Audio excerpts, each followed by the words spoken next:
Sa Leyte, ang pangalang Padre Edwin Caintoy, na tinatawag ding Kutz, ay nangangahulugan ng init, pananampalataya at paglilingkod.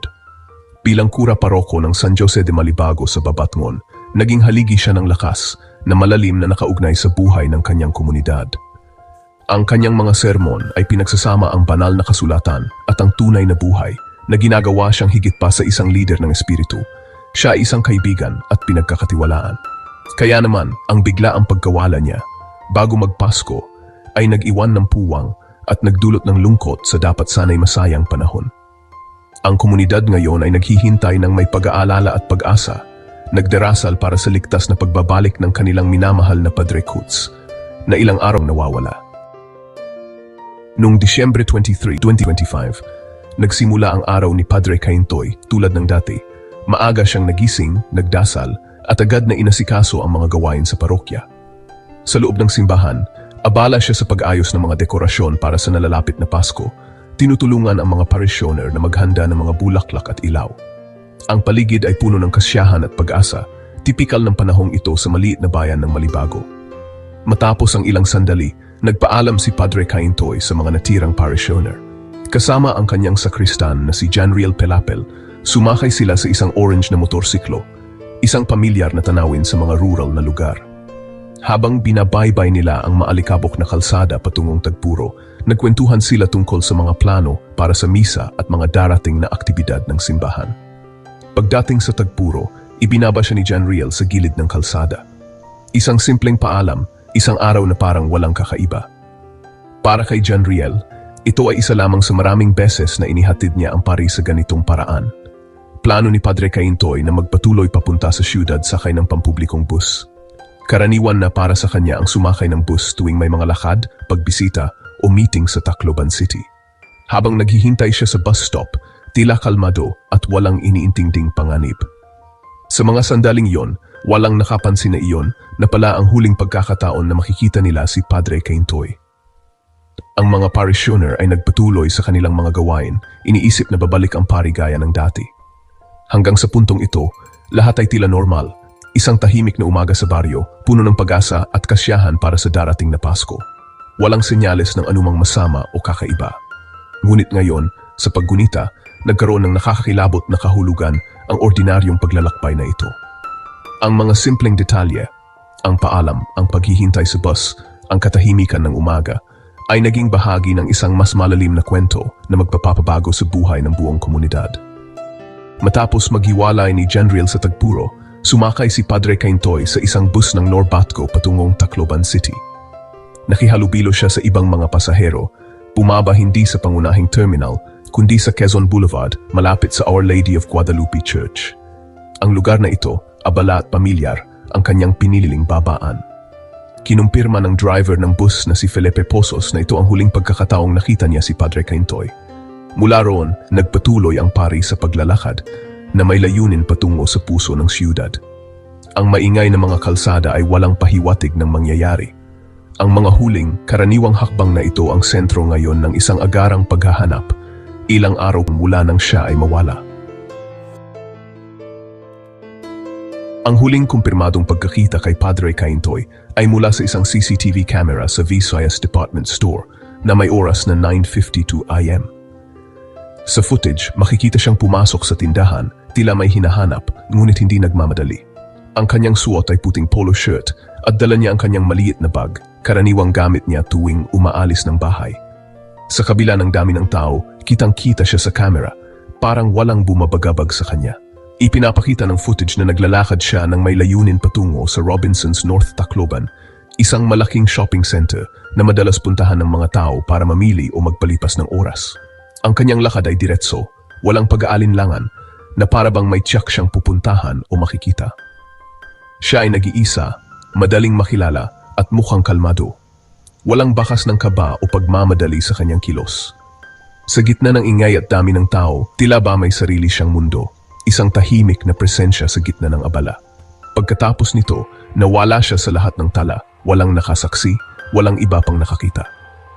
Parang bigla na lang siyang naglaho matapos ang ilang minuto sa loob ng mall.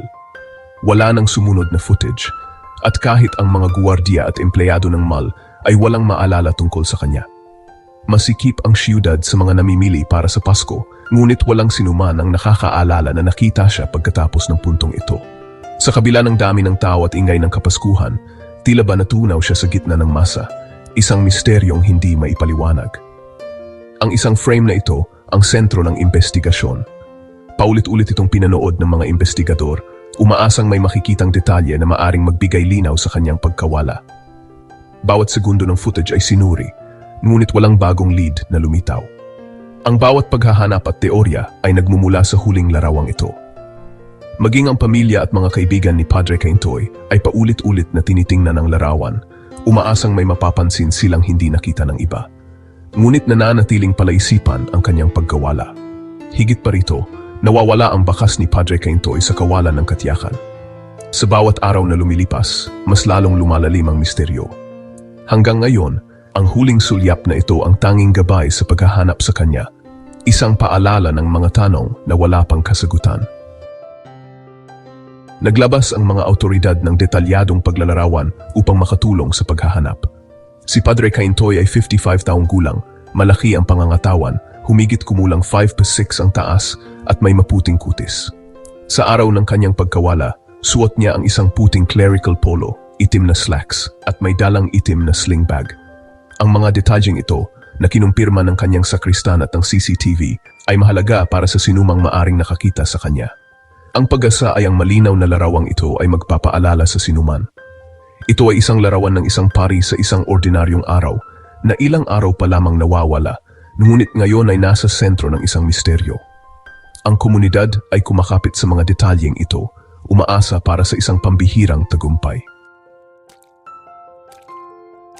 Nang hindi bumalik si Padre Caintoy, ang pag-aalala ay mabilis na naging alarma. Sa bisperas ng Pasko, opisyal na iniulat ng Archdiocese ng Palo na nawawala siya, na ginawang usapin ng pulisya ang pag-aalala. Naglabas ng pampublikong panawagan si Chancellor Father Gwen Lovelino Padagdag na humihimok ng mga panalangin at pagiging mapagbantay. Malapit na nakipag-ugnayan ang simbahan sa pulisya at ibinahagi ang lahat ng magagamit na impormasyon. Ipinakalat ang personal na numero ni Padre Padagdag na naghihikayat sa sinumang may impormasyon na lumapit. Ang mabilis at direktang tugon ng simbahan ay nagpapakita ng bigat ng sitwasyon, lalo na't ilang araw siyang nawawala. Naglunsad ang pulisya ng isang paghanap sa buong probinsya, naglabas ng flash alarm at muling binuo ang timeline ni Padre Caintoy. Sinuri ng mga investigador ang CCTV footage malapit sa huling pagkakita at kinapanayam ang mga pangunahing saksi, kabilang ang kanyang sakristan at ang driver ng bus. Ginawa ang mga pampublikong panawagan para sa anumang impormasyon mula sa mga tao sa lugar noong umagang iyon. Isang dedikadong hotline ang itinatag para sa mga tip. Binibigyang diin ng mga autoridad ang kahalagahan ng mapagkakatiwalaan at napatunayang mga impormasyon. Aktibo pa rin ang investigasyon na may malaking mapagkukunan na inilaan upang mahanap ang nawawalang pari. Ang balita ng pagkawala ni Padre Caintoy ay ikinagulat ng Leyte, lalo na't nangyari bago magpasko. Ang mga parokyano sa halip na magdiwang ay nagtipon upang magdasal para sa kanyang kaligtasan. Pinalakas ng social media ang paghahanap na may mga post at larawan na naging viral sa buong bansa. Tumugon ang komunidad ng Katoliko sa pamamagitan ng mga prayer brigades at espesyal na intensyon sa misa. Pinag-isa ng kaso ang mga tao sa iba't ibang pinagmulan na nagpapakita ng pag-asa at takot. Ang mga pag-uusap sa mga tahanan at pamilihan ay umiikot sa nawawalang pari. Ang pananampalataya ng komunidad ang naging kanilang sandigan sa kawalan ng katiyakan. Naghihintay ang Leyte, naghahanap ng mga sagot. Habang lumilipas ang mga araw at naging linggo, ang pagkawala ni Father Edwin Caintoy ay nagdulot ng maraming haka-haka at kung ano-anong teorya. May mga bulungan na kumalat sa mga sulok at maging sa internet. May naniniwala na dahil sa pagiging sangkot niya sa mga sensitibong usapin ng simbahan, maaring naging target siya na nagpapahiwatig na may malalaking puwersa sa likod nito. Ang iba naman ay tumutukoy sa mga lokal na alitan sa politika na nagpapahiwatig na ang mga hindi pa nalulutas na labanan sa komunidad ay maaaring lumala. Kumalat din ang mga bali-balita tungkol sa posibleng pagdukot ng hindi kilalang grupo na iginigiit ng ilan na ang bigla niyang pagkawala ay may bakas ng isang maingat na planong isinagawa. Samantala, Mayroon ding mga tahimik na nagtataka kung si Father Edwin ay kusang lumayo dahil sa mga personal na dahilan. Marahil ay naghahanap ng kapayapaan o tumatakas sa mga problema na siya lang ang nakakaalam. Sa kabila ng kawalan ng matibay na ebidensya, nananatili ang mga teoryang ito na bumubuo ng isang komplikadong sapot ng intriga at debate. Ang bawat bagong ideya ay nagpapalakas sa interes ng publiko na tinitiyak na ang kwento ni Father Edwin Caintoy ay nananatiling paksa ng usapan, haka-haka at pag-asa habang patuloy ang paghahanap ng mga sagot. Nawawala pa rin si Padre Caintoy. Ilang araw pa lamang ang lumipas mula nang siya ay huling makita, ngunit nananatiling palaisipan ang kanyang pagkawala. Sa bawat araw na lumilipas, lalong tumitindi ang pag-aalala ng kanyang pamilya, mga kaibigan at ng buong komunidad. Ang simbahan ay tila mas tahimik at ang mga misa ay puno ng panalangin para sa kanyang kaligtasan at mabilis na pagbabalik. Ang huling bakas ay ang 9:52 AM na larawan sa CCTV. Walang kumpirmadong pagkakita ang lumabas mula noon. Ang oras na iyon ang naging huling patunay na naroon pa si Padre Caintoy at mula noon ay tila naglaho na siya na parang bula. Maraming haka-haka at tanong ang bumabalot sa kanyang pagkawala, ngunit wala pa ring malinaw na sagot. Patuloy na sinusuri ng pulisya ang footage at sinusundan ang bawat mapagkakatiwalaang impormasyon. Hindi tumitigil ang mga investigador sa paghahanap ng mga posibleng lead at bawat tip na natatanggap ay maingat nilang binubusisi. Ang kanilang dedikasyon ay nagpapakita ng kahalagahan ng kaso hindi lamang para sa pamilya ni Padre Caintoy, kundi para sa buong bayan. Hinihimok ng mga autoridad ang publiko na iwasan ang pagpapakalat ng tsismis at tumuon sa mga tunay na impormasyon. Sa ganitong mga sitwasyon, mahalaga ang katotohanan upang hindi maligaw ang investigasyon at hindi madagdagan ang pag-aala ng mga mahal sa buhay ni Padre Caintoy. Ang bawat maling balita ay maaring magdulot ng pagkalito at takot sa komunidad. Muling nanawagan ng simbahan at pulisya. Sinuman na may impormasyon, gaano man kaliit, ay dapat lumapit. Ang bawat detalye, kahit tila walang halaga, ay maaring maging susi sa paglutas ng misteryo. Ang pakikiisa ng bawat isa ay mahalaga upang mapabilis ang paghahanap at maibalik ang kapayapaan sa komunidad. Bukas pa rin ang mga hotline para sa mga tip. Hinihikayat ang sinuman na may nalalaman, maging ito man ay maliit na detalye o obserbasyon, na tumawag at magbigay ng impormasyon. Ang bawat tawag ay pinapakinggan at siniseryoso ng mga autoridad dahil alam nilang maaaring dito magsimula ang pagresolba ng kaso. Ang komunidad ay nasa pagitan ng pag-asa at kawalan ng pag-asa, naghahanap ng mga sagot. Sa bawat pagtitipon, may mga panalangin at pag-asa na balang araw ay may magbabalik ng balita tungkol kay Padre Caintoy. Ang mga pamilya at kaibigan ay patuloy na nagdadamayan, nagpapalakas ng loob at umaasang magkakaroon ng liwanag sa dilim ng kanilang pinagdadaanan. Hanggang matagpuan si Padre Kutz, ang kanyang pagkawala ay isang seryosong misteryo na nagpapalungkot sa panahon. Sa bawat tunog ng kampana at bawat sindi ng kandila, muling nabubuhay ang pag-asa na darating ang araw ng kasagutan.